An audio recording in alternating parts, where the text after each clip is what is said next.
Good evening students, मैं वीर गोयल आज आपके सामने फिर से हाजिर हूँ अपना क्लास 11th का नया टॉपिक लेकर के, जिसमें मैं आपको बताऊंगा डबल एंट्री सिस्टम। जैसा कि हम सभी जानते हैं, हमारा पूरा financial accounting double entry system पर ही बेस्ड है, जिसमें हर एक ट्रांजेक्शन के कम से कम दो एस्पेक्ट होते हैं। एक होता है डेबिट और दूसरा होता है क्रेडिट। जैसे एक सिक्के के दो पहलू होते हैं, हेड और टेल, सेम उसी तरह से हर एक अकाउंटिंग ट्रांजेक्शन के दो एस्पेक्ट होंगे। एक होगा डेबिट और दूसरा होगा क्रेडिट। इसी को हम लोग बोलते हैं डबल एंट्री सिस्टम। तो एक ट्रांजेक्शन को जब रिकॉर्ड करते हैं तो अल्टीमेट इफेक्ट मिनिमम दो जगह जाएगा। जब भी कोई ट्रांजेक्शन रिकॉर्ड करेंगे तो मिनिमम उसका इफेक्ट दो जगह जाएगा। एक जगह होगा डेबिट और दूसरी जगह होगा क्रेडिट, और दोनों साइड से उसको प्रॉपर रिकॉर्ड करके हम अपना एनालिसिस करते हैं। तो इसी पूरे सिस्टम को हम बोलेंगे double entry system of book keeping and accounting. अब मैं आपके सामने बात करता हूँ इसके फीचर्स की, इसके कैरेक्टरिस्टिक्स की या इसके प्रिंसिपल्स की। इसके कैरेक्टरिस्टिक्स और प्रिंसिपल्स क्या हैं, इसके विशेषताएं क्या हैं। पहला, every business transaction affect at least to account. जैसे मैंने बताया, इसका हर एक बिजनेस ट्रांजेक्शन कम से कम दो अकाउंट को अफेक्ट करेगा। फॉर एग्जांपल, गुड्स परचेज और कैश, स्टॉक आया कैश गया। पेमेंट टू क्रेडिटर, क्रेडिटर कम हुआ पैसा गया। मतलब हर एक ट्रांजेक्शन कम से कम दो अकाउंट को अफेक्ट करता है। एक अकाउंट डेबिट होगा और दूसरा अकाउंट क्रेडिट होगा। Second, recording of both personal and impersonal account. इसमें हम सभी तरह के अकाउंट को यूज करते हैं, रिकॉर्ड करते हैं, चाहे वो पर्सनल अकाउंट हो चाहे वो इम्पर्सनल अकाउंट हो। मतलब पर्सनल मतलब जो किसी व्यक्ति विशेष से संबंधित हो, इम्पर्सनल जो व्यक्ति विशेष से संबंधित न हो।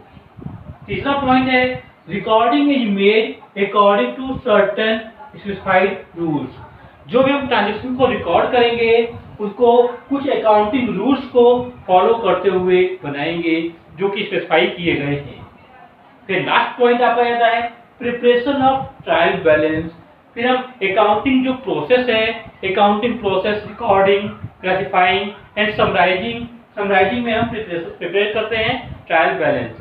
तो डबल एंट्री सिस्टम में रिकॉर्ड, क्लासिफाई और क्लासिफाई करने के बाद जो उसका फाइनल बैलेंस आएगा, उस बैलेंस से अपना तैयार करेंगे ट्रायल बैलेंस।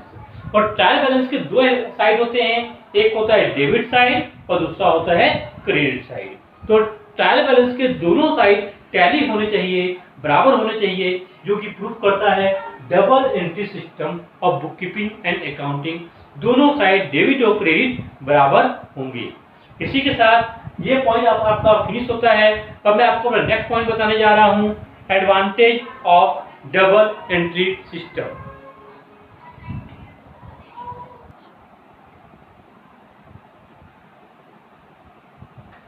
हेलो फ्रेंड्स, अब मैं आपके सामने बात करूंगा advantage of double entry system. Double entry system के एडवांटेज क्या हैं, इसके क्या लाभ हैं। तो सबसे पहले मैं बात करूंगा, ये एक साइंटिफिक सिस्टम है।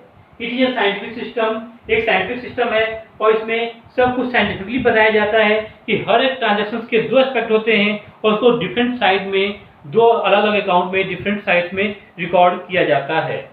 और बाकी सभी सिस्टम ऑफ अकाउंटिंग से बेटर है और साइंटिफिक वे में है, ताकि क्योंकि इसको हम लोग फाइनल जजमेंट तक, इसे हम अपना फाइनल जजमेंट निकाल सकते हैं और ये सभी के द्वारा माना जाता है। ये कुछ अकाउंटिंग प्रिंसिपल के ऊपर बेस्ड होता है। फिर सेकंड पॉइंट आता है complete record of business every transaction. ये सभी बिजनेस के सभी ट्रांजेक्शन का कंप्लीट रिकॉर्ड मेंटेन करता है, क्योंकि ये किसी भी ट्रांजेक्शन को रिकॉर्ड करने के पश्चात उसके जितने भी इफेक्ट हो सकते हैं उन सभी इफेक्ट को इसमें प्रॉपर्ली रिकॉर्ड किया जाता है, साइंटिफिकली रिकॉर्ड किया जाता है।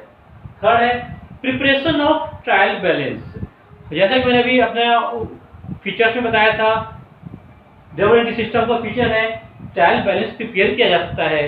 तो यहाँ पर एक एडवांटेज है कि हम ट्रायल बैलेंस प्रिपेयर कर सकते हैं और ट्रायल बैलेंस आपके अकाउंट के अर्थमेटिकल एक्यूरेसी के बारे में बताता है कि अभी तक आपने रिकॉर्डिंग टू समराइजिंग किसी प्रकार की कोई अर्थमेटिकल मिस्टेक नहीं की है।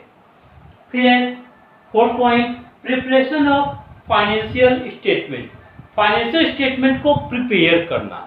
फाइनेंशियल स्टेटमेंट क्या क्या प्रिपेयर करते हैं, जैसा कि मैं अपने शुरुआत के लेक्चर में बता चुका हूँ। फाइनेंशियल स्टेटमेंट हम लोग अपना ट्रेडिंग अकाउंट बनाते हैं, प्रॉफिट एंड लॉस अकाउंट बनाते हैं, और इसी के साथ अपनी फाइनेंशियल पोजीशन बैलेंस शीट बनाते हैं। तो हम लोग फाइनेंशियल स्टेटमेंट में trading account, profit loss account और बैलेंस शीट बना सकते हैं, बनाएंगे। इसके बाद है next point, knowledge of financial position. हमारे बिजनेस की शॉर्ट टर्म और लॉन्ग टर्म फाइनेंशियल पोजीशन के बारे में पता कर सकते हैं बाय डबल एंट्री सिस्टम। और डबल एंट्री सिस्टम में फाइनेंशियल पोजीशन में हम बैलेंस शीट बनाते हैं जिसके दो साइड हैं, लायबिलिटी साइड और दूसरा एसेट साइड। लायबिलिटी साइड में हम लायबिलिटी और कैपिटल को दिखाते हैं, और एसेट साइड में बिजनेस के सभी प्रॉपर्टीज और एसेट्स के बारे में दिखाते हैं। तो ये आपका एक अकाउंटिंग इक्वेशन प्रूफ करता है, assets equal to liability plus capital. तो लायबिलिटी और plus capital equal to assets, ये बिजनेस की फाइनेंशियल पोजीशन के बारे में बताता है। फिर नॉलेज ऑफ वेरियस इंफॉर्मेशन, और बिजनेस की बहुत सारी information regarding sales, purchase, stock in the beginning and at the end, income earn, number and amount of debtors to be receivable in future, amount of payables to be paid in future, और भी बहुत सारी informations को यहाँ पर financial statement में और double system के अंतर्गत रिकॉर्ड किया जाता है, और ये सारी इंफॉर्मेशन प्रेजेंट डिस्क्लोज की जाती है। फिर हम बात करेंगे next point, lesser possibility of fraud. Fraud की पॉसिबिलिटी रिड्यूस हो जाती है, क्योंकि जब हम अकाउंट को रिकॉर्ड करते हैं डबल एंट्री सिस्टम से, तो हर एक ट्रांजेक्शन के दो इफेक्ट होते हैं। तो जब डबल इफेक्ट होंगे तो फ्रॉड के चांसेस मिनिमाइज हो जाते हैं, क्योंकि इसमें हम क्रॉस वेरिफिकेशन कर सकते हैं। नेक्स्ट है लीगल अप्रूवल, और double entry system of book keeping and accounting को लीगल अप्रूवल दिया गया है, क्योंकि ये साइंटिफिकली है और इसको ये अकाउंटिंग प्रिंसिपल के ऊपर आधारित होता है। तो हमारी कंट्री में, इंडिया में ICAI ने इसको अप्रूवल दिया है, और सभी कंपनियों के अकाउंट्स डबल एंट्री सिस्टम से के आधार पर ही बनाए जाते हैं, और इसको सर्टिफाई भी किया जाता है। देन नेक्स्ट पॉइंट है कंपैरेटिव स्टडी। अलग अलग बिजनेस के, सेम नेचर के अलग बिजनेस की या एक ही बिजनेस के डिफरेंट ईयर्स के फाइनेंशियल स्टेटमेंट को हम कंपेयर भी कर सकते हैं with the help of double entry system of book keeping and accounting. फिर नेक्स्ट पॉइंट है help management in decision making. Financial statement और डबल एंट्री सिस्टम में हमको डिसीजन मेकिंग करने में भी हेल्प मिलती है, फ्यूचर के लिए हम अपना डिसीजंस ले सकते हैं। और लास्ट पॉइंट आता है suitable for all types of businessman, और डबल एंट्री सिस्टम सभी तरह के बिजनेसमैन के लिए सुटेबल है। ये थोड़ा सा लेंथी प्रोसेस है, लेकिन इससे रिजल्ट एक्यूरेट मिलता है, एक्यूरेसी रहेगी, और ये मेंटेन करना बहुत ही आसान होता है। इसीलिए हम बोल सकते हैं कि ये सभी टाइप के बिजनेस के लिए, सभी तरह के बिजनेसमैन के लिए सुटेबल होगा।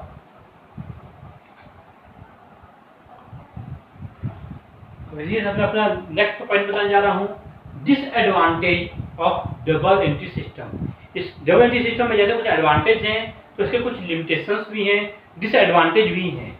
वो डिसएडवांटेज क्या क्या हैं? सबसे पहला एक्सपेंसिव। ये मेथड थोड़ा सा एक्सपेंसिव है, क्योंकि नंबर ऑफ बुक्स मेंटेन करनी पड़ती हैं। तो नंबर ऑफ बुक्स मेंटेन करने के लिए उनका मेंटेन करने का खर्चा बढ़ जाता है, और कुछ बिजनेसमैन को एक प्रोफेशनल अकाउंटेंट को हायर करना पड़ता है, जिसकी वजह से ये system double entry system of book keeping and accounting is quite expensive for very small business. Second है education and training is required. Double entry system को अप्लाई करने के लिए प्रॉपर एजुकेशन, अकाउंट के बारे में education, training, rules of debit and credit, इन सभी की रिक्वायरमेंट होती है। तो प्रॉपर ट्रेनिंग, एजुकेशन भी दिया जाना चाहिए। फिर तीसरा पॉइंट है आपका एरर्स आर नॉट डिस्क्लोज्ड। जैसा कि मैंने बताया था, फाइनेंशियल स्टेटमेंट बनाने से फ्रॉड वगैरह से हम बच सकते हैं, फ्रॉड की पॉसिबिलिटी रिड्यूस हो जाती है, लेकिन एकदम से खत्म नहीं होती। तो यहाँ पर कुछ गलतियाँ, गलती, तो अकाउंट मेंटेन करने के बाद भी कुछ गलतियां ऐसी हैं जो डबल एंट्री सिस्टम से अकाउंट मेंटेन करने के बाद भी बच जाती हैं, रह जाती हैं और वो डिस्क्लोज नहीं होती, वो छुप जाती हैं, हाइड हो जाती हैं। वो कितनी तरह की एरर्स हो सकती हैं, तो मैं यहाँ बताना चाहूँगा there are 4 types of errors. पहला एरर ऑफ ओमिशन, मतलब लिखने से छूट जाना। अगर कोई ट्रांजेक्शन लिखने से ही छूट गया तो वो उसका इफेक्ट कभी भी अकाउंट की बुक्स में नहीं आ सकता। Errors of commission, wrong side में लिख दिया गया तो वो भी हो सकता है कि पहचान में न आए। एरर ऑफ प्रिंसिपल, अकाउंटिंग के प्रिंसिपल्स को वॉयलेट कर दिया गया शुरुआत बेसिक इनिशियल स्टेज पर ही, तो उसको भी हम ट्रायल बैलेंस बना करके चेक नहीं कर सकते। और लास्ट है कंपनसेटिंग एरर।